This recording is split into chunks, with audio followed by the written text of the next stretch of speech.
Éric Ciotti, bonjour. Bonjour. Député Les Républicains des Alpes-Maritimes. Le décès de Valéry Giscard d'Estaing, il avait 94 ans. Il est décédé dans sa propriété d'Auton, dans le Loir-et-Cher. Vous avez écrit une immense intelligence à propos de lui. Un héros de la liberté et de la lutte contre le communisme. Sa défaite en 1981 a marqué pour la France un tournant vers le déclin.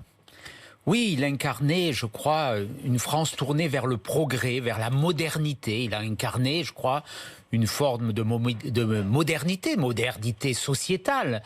Oui. L'IVG, le vote à 18 ans, c'était... Divorce par consentement le divorce mutuel. par consentement mutuel au plan... Un secrétariat d'État à la condition féminine. Bien sûr, donc il a eu ce temps d'avance ou cette volonté de donner à la France une ouverture, le TGV. C'est aussi cette France du progrès qu'il incarnait. Oui, donc enfin, un tournant vers le déclin, mais enfin, il a doublé le chômage en 7 ans. Hein. Il a été aussi le président qui a subi la crise, puisque le choc pétrolier 73-74, c'est vrai. Il y a fait face avec Raymond Barre, et je crois que si on compare la dette de son époque à aujourd'hui, il y a eu une légère dégradation, on va dire. Oui. Pour être dans la modération. Vous êtes gaulliste, couple Absolument. Infernal avec Jacques Chirac. Finalement, c'est le tombeur du gaullisme, Valéry Giscard d'Estaing. Il s'est toujours battu, il a toujours marqué son opposition au gaullisme. Toujours, 1974. Il a été ministre du général de Gaulle. Il avouait lui-même que la personnalité qu'il vénérait le plus, c'était le général de Gaulle. Dans ces couples, il y a peut-être toujours un peu des incompréhensions, mais il a été ministre des Finances, là aussi dans la grande période gaullienne. Et après, c'est vrai qu'il y a eu ces différences. Avec le RPR, moi, je viens du RPR. J'ai été chiraquien, donc on a eu des relations difficiles. Une période que personnellement, j'ai pas connue en tant qu'élu, je l'ai connue en tant que militant RPR, jeune militant RPR. Et c'est vrai que vous battiez contre lui. Il y avait des convictions, il y avait de l'énergie. Oui. Libéral, très pro-européen. Très pro-européen. Il voulait même présider l'Europe. Hein. Rêvons d'Europe, disait-il. Et il a porté aussi cette réforme, cette idée de constitution européenne avec un point très important que j'ai repris plus tard modestement sous une forme de proposition de loi constitutionnelle pour la France, d'inscrire les racines chrétiennes dans la constitution européenne. C'est pas neutre parce que ça rappelle d'où nous venons, qui nous sommes, et peut-être où nous ne voulons pas aller. Et ça, c'est un point, malheureusement, il a échoué sur cette réforme, mais ça aurait été une avancée considérable. Et il a eu cette conviction et cette intuition.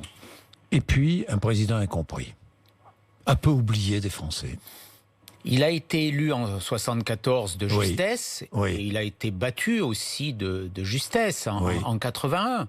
Donc voilà, c'est une France... Une parenthèse, quoi. Non, je ne crois pas que ça soit une parenthèse. Je suis un peu dur, parce que les deux fois, ça s'est joué à peu. Donc il y avait une France divisée quasiment à part égale. Il y avait une aspiration aussi à l'alternance, au changement qu'a incarné François Mitterrand en 81. Mais je crois que cette modernisation du pays, ce qu'il incarnait, restera. Il a permis l'alternance. Pardon, je suis un peu... Non ? Ben oui. Ou il a subi. Oui, il a subi. Bon, de son point de vue. Il est décédé du Covid-19. Le Covid-19, on parlait de la vaccination, stratégie du gouvernement sur les vaccins présentée aujourd'hui par Jean Castex. Vaccination non obligatoire. Vous pensez qu'il ne fallait pas imposer la vaccination ? Écoutez, moi, je pense que la vaccination constitue une formidable espérance. Je considère qu'on sortira définitivement de cette crise grâce au succès des vaccins. Et il faudra que les Français aillent massivement se faire vacciner. Pour cela, vous ne comprenez pas toutes celles et ceux, jusqu'à des professeurs de médecine qui ne recommandent pas la vaccination et même s'insurgent. Non seulement je ne le comprends pas, mais je dis même que certains propos ou certaines attitudes anti-vaccins venant de certains politiques, et encore pire de scientifiques, sont criminels. Parce que le vaccin a sauvé des millions de vies dans le monde. Tous les vaccins, on est le pays de Pasteur. Et quand je vois quelquefois ce scepticisme que la France est le pays qui a le plus de doutes ou d'inquiétudes sur le vaccin, ça me choque parce que la solution, elle est dans le vaccin. Alors, qu'il convienne de prendre toutes les précautions sanitaires, naturellement, bien évidemment, mais avoir ces messages complotistes contre les vaccins, je le redis, pour moi, c'est criminel. Pour vous, c'est criminel. 100 millions de doses précommandées par la France. Est-ce que vous sentez que la France est prête? Que le gouvernement est prêt? On attend ce que va déclarer le Premier ministre. Je l'espère. J'ai posé la question à Jean Castex. C'était la dernière audition de la commission d'enquête dont j'ai été le rapporteur à l'Assemblée nationale. Il ne m'a pas répondu. On a demandé, bon, c'est assez normal, il prépare son plan. Vous savez, sur cette crise, la première vague, on a un peu le sentiment qu'elle se résume à l'échec des masques, que la seconde se résume peut-être à un échec plus relatif, mais en tout cas des tests avec la durée pour obtenir les résultats. Il faut que, pour éviter la troisième vague, parce que s'il y a troisième vague, ça sera l'échec du vaccin, trop tardif. Donc il faut qu'il y ait une réussite. S'il y a troisième vague, c'est l'échec d'Emmanuel Macron. Ça sera l'échec, en tout cas, du vaccin. Mais il ne faut pas qu'on ait cet échec. Moi, je souhaite la réussite. Aujourd'hui, cette crise est terrifiante. Elle a emporté 54 000 de nos concitoyens. 1,5 million de morts dans le monde. On est loin de la grippette dont parlaient certains. Et on le voit, on a tous des amis, des proches qui sont partis. Voilà, la grippette, c'était le professeur Raoult que vous avez soutenu un temps. Hein. Mais, pardon, Éric Ciotti. Non, moi, j'ai soutenu personne. Oui, enfin, vos amis, si pas vous directement. Peut-être, mais moi, je suis jamais rentré. Vous trouverez de ma part aucune déclaration sur cette controverse scientifique. Qui a fait beaucoup de mal, d'ailleurs. J'ai écrit dans mon rapport qu'elle était déplacée. Et d'ailleurs, c'est un sujet qu'on n'a pas traité dans ce rapport parce qu'on n'avait pas de compétences pour le faire. Et moi, c'est vrai que là aussi, j'ai été choqué de voir des médecins s'écharper, se déchirer. Ça a altéré la crédibilité de la parole scientifique. Déjà qu'il y a un doute sur la parole publique, les Français croyaient en leurs médecins. Là, on a vu des débats qui, je pense, n'avaient pas lieu d'être, en tout cas dans leur virulence, qui est des débats scientifiques qui doivent être traité, tranché. Un politique, il n'a pas la capacité de savoir quel traitement est le bon. Il n'y a pas de médecin ou de médicament de gauche ou de droite. J'ai vu à un moment qu'il y avait ces débats, je les ai trouvés très réducteurs pour ma part et personnellement, je n'y suis pas rentré. Bien, vous êtes rapporteur, vous êtes rapporteur de cette commission d'enquête parlementaire sur la gestion de la crise sanitaire et notamment sur la première crise sanitaire, celle du printemps dernier, 130 heures d'audition, plus de 50 personnes auditionnées, 6 mois de travail, rapport sur la gestion de l'épidémie, notamment la première vague. Alors, vous dites pilotage défaillant de la crise sanitaire par le gouvernement, manque de préparation, multiples retards, les masques, ensuite les tests. La deuxième vague a été mal anticipée. Des fautes ou seulement des défaillances? Il y a d'abord... C'est un constat sur un état des lieux, mais il ne concerne pas que ce gouvernement. Quand je parle d'un manque d'anticipation face à une crise majeure, qu'elle soit sanitaire ou autre, ça pourrait être une catastrophe naturelle, on a établi très clairement qu'on a baissé la garde depuis 10 ans. Depuis une dizaine d'années, on s'est mal préparé. Nos stocks stratégiques ont été divisés par 2. Par exemple, les antiviraux, les antibiotiques qui sont stockés par l'État en cas de catastrophe, ça a été divisé de façon très, très dangereuse. On a vu le défaut de masques. 1,5 milliard de masques, en gros, en 2012, 97 millions à peine au début de la crise. Pourtant, il y a eu des alertes, il y en a eu en 2018, il y en a eu avant. Donc, on a quelque part, il y a des raisons, il y avait la menace terroriste, peut-être qu'on en a reproché en 2012 à Nicolas Sarkozy d'avoir trop fait, donc après ses prédécesseurs ont pensé qu'il fallait en faire moins. Est-ce qu'il y a des fautes? Est-ce que des responsables politiques ont fauté? Moi, j'ai toujours dit que le rôle de cette commission d'enquête n'était pas de faire un procès, qu'il soit judiciaire ou un procès populaire. D'ailleurs, à quoi sert-elle? Elle sert à faire des propositions aussi, à ce que ça ne se reproduise pas. Moi, j'ai tenu... C'est pas forcément le rôle d'une commission d'enquête. La commission d'enquête, c'est justement de faire la lumière sur ce qui s'est passé. On a établi des failles. Pas à nous à dire s'il y a eu des fautes. D'autres autorités en sont saisies et elles feront leur travail. Moi, ce que j'ai voulu, c'est qu'on formule aussi des propositions. Et j'ai formulé une trentaine de propositions. Et notamment une qui me paraît essentielle, qui doit remettre du temps long dans la politique. Parce que ce qu'on vit, on le vit sur cette crise, mais on le vit sur d'autres, sur la sécurité, on réagit aujourd'hui de plus en plus dans l'émotion. On réagit après que les événements interviennent. Donc il se passe un drame, il y a de l'émotion dans le pays, on fait un peu de communication, souvent beaucoup d'agitation, et puis après il y a de la banalisation. Là, il faut avoir une vision stratégique. C'est pour ça que j'ai proposé ce ministère de l'anticipation des crises, de la préparation du pays, qui dispose d'une administration, notamment du secrétariat général de la défense nationale, qui permettent de gérer les stocks stratégiques, de relocaliser aussi, parce que une des leçons terrifiantes de cette crise, c'est qu'on pensait que la France était le meilleur pays au monde en matière sanitaire, c'est la dépendance à l'étranger. On s'est vu que sur un produit aussi simple qu'un masque, on était incapable de le produire en France. Donc il faut relocaliser tout ce qui relève d'un intérêt vital pour le pays. Et je définis une liste d'équipements et de produits d'intérêt vitaux. Je dis il faut au moins que ces produits, à 50%, soient produits en France. Donc ça, il faut engager ce travail. Il ne faut pas le faire après une crise. Ça se prépare 5-10 ans avant. Donc il faut le faire. Bien, que pensez-vous des décisions concernant les stations de sport d'hiver? Les remontées mécaniques fermées, vous êtes dans les Alpes-Maritimes, vous êtes concerné, votre département est concerné. Qu'en pensez-vous? Est-ce qu'il est logique de fermer les remontées mécaniques des stations de sport d'hiver pour Noël, pour les fêtes? J'ai l'impression qu'on est dans une mauvaise édition des bronzés font du ski. Là. Quand je vois le Premier ministre qui souhaite qu'il y ait un contrôle à la frontière uniquement pour les skieurs, et quand on regarde, c'est d'ailleurs un point que j'ai soulevé dans mon rapport, que la France a été sur le contrôle aux frontières totalement laxiste depuis le début de la crise du Covid. C'est d'ailleurs un des éléments qui peut-être ont fait que notre pays est un des plus touchés par cette crise. Parce qu'il l'est moins aujourd'hui. 4e pays qui a le bilan le plus lourd en Europe. On est 170 morts pour 1 million d'habitants en Allemagne, 700 en France. Donc ça veut dire que par rapport à l'Allemagne, qui est le bon élève, c'est souvent le cas, de la classe européenne. Même si l'Allemagne aujourd'hui connaît plus de morts que nous. Oui, mais elle est à 16 000, on est à 54, 17 000, 54 000, donc il y a 3... Mais vous contestez cette mesure. Mais par exemple, l'Autriche met en quarantaine 10 jours toutes les personnes venant d'une zone à risque. Mais il faut que ça s'applique à tout le monde. Pourquoi on n'a pas fait ça? Notamment, on a laissé, vous savez, au début de la crise, on l'a dit aussi, les vols depuis la Chine arrivaient sans quasiment aucun contrôle en France. Moi, je suis élu d'un département frontalier, les Alpes-Maritimes. C'est en Italie qu'est arrivée la première vague très très forte.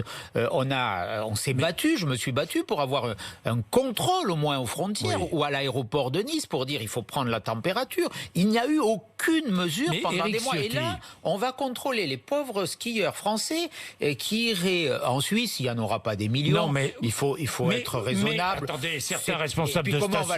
Comment on va le faire? Certains responsables de stations... France, ça sera aléatoire. Hein. Certains responsables de stations françaises trouvent que c'est une bonne mesure. J'ai vu le patron de je ne sais plus quelle station, La Plagne, je crois, qui dit c'est bien. Ça va dissuader les Français d'aller skier ailleurs. Oui, mais en même temps, le patron de La Plagne, j'imagine qu'il demande la réouverture de La Plagne. Oui, donc évidemment. C'est pour ça Éric Ciotti, est-ce que ce n'est pas un débat de privilégiés? Non, je vous dis ça parce que le ski, c'est pas un débat de privilégié. Vous savez, derrière, d'abord, il y a des Français qui aspirent à aller au ski. Il y en a des millions. Mais on peut aller au sport d'hiver sans faire de ski. Après une période qui est difficile, qui est dure. Il peut y avoir des gestes de protection. Sur un télésiège, il peut y avoir un siège sur 2 qui fonctionne. Il peut y avoir qu'un skieur sur ou 2 sur un télésiège. Oui, mais tout ça s'adapte. À partir du moment où de certains établissements où il y a un risque, j'en conviens. Vous savez, moi, je ne fais pas partie de ceux qui prônent l'ouverture des bars et restaurants tout de suite. L'ouverture systématique de tout. Moi, je considère que la crise est très grave, qu'il faut sauver des vies et que l'urgence sanitaire, elle prime. Mais là, pour la montagne, à l'extérieur, je le dis très clairement, moi je soutiens la démarche qu'a engagée Laurent Wauquiez, par exemple, dans notre département. En plus, nous, on a une forme de double peine dans les Alpes-Maritimes. Et on avait demandé un peu une spécificité. Il y a très peu de cas dans les Alpes-Maritimes. Nos vallées ont été terriblement touchés par les intempéries. Et là, alors qu'on avait besoin un peu de ce redémarrage, de recruter des gens, des jeunes de nos vallées qui sont touchés, certains ont perdu leur emploi, leur entreprise, on ne peut pas ouvrir alors qu'il n'y a aucun cas et personne ne comprend.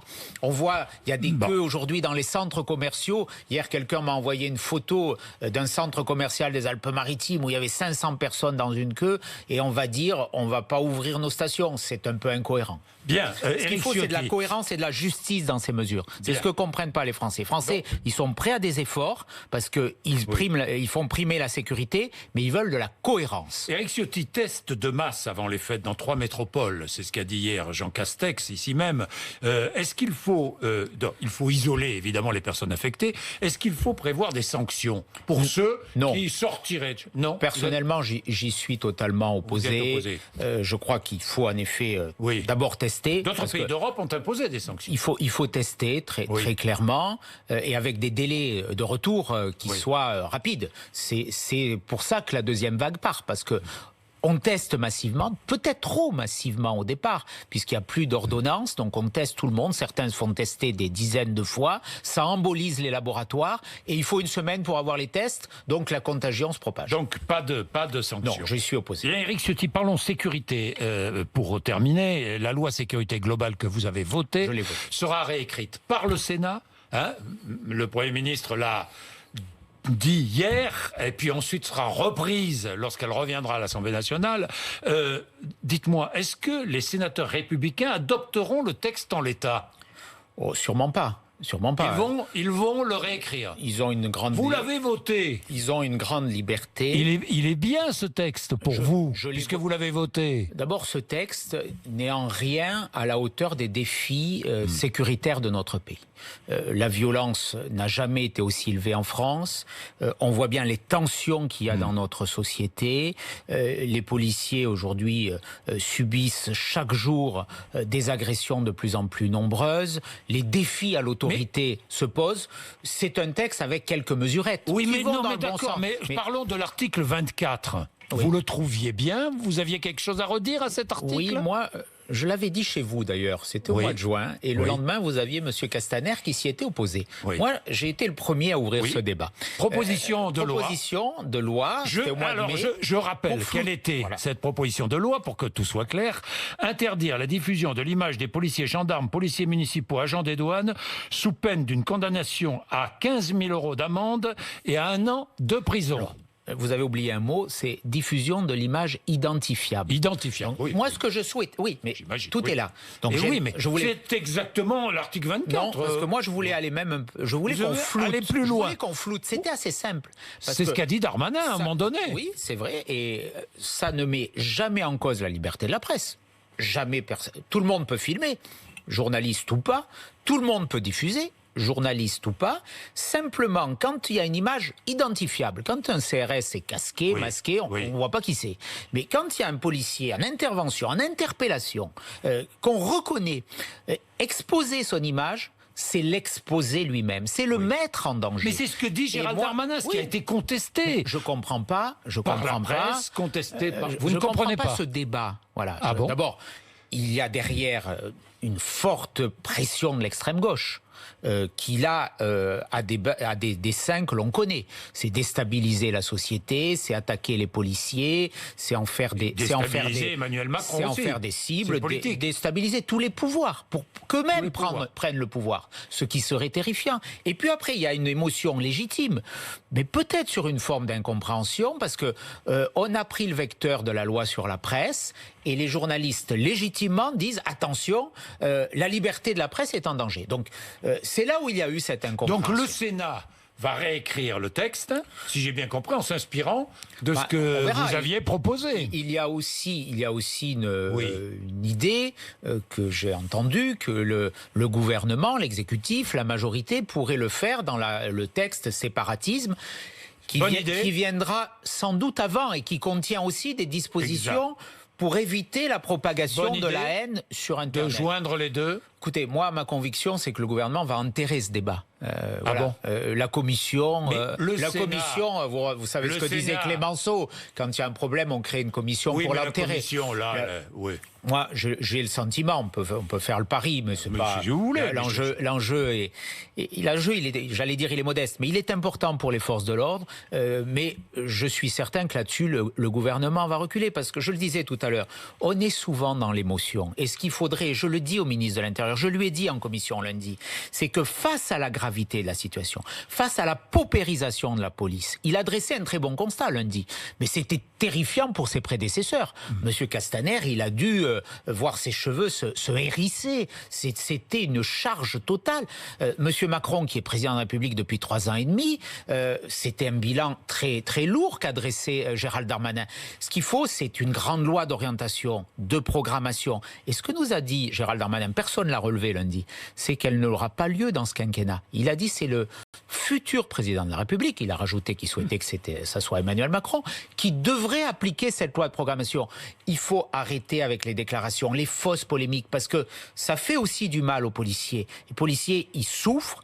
Ils doivent avoir le soutien de la population parce qu'ils sont les remparts contre la tyrannie politique ou la tyrannie de la violence.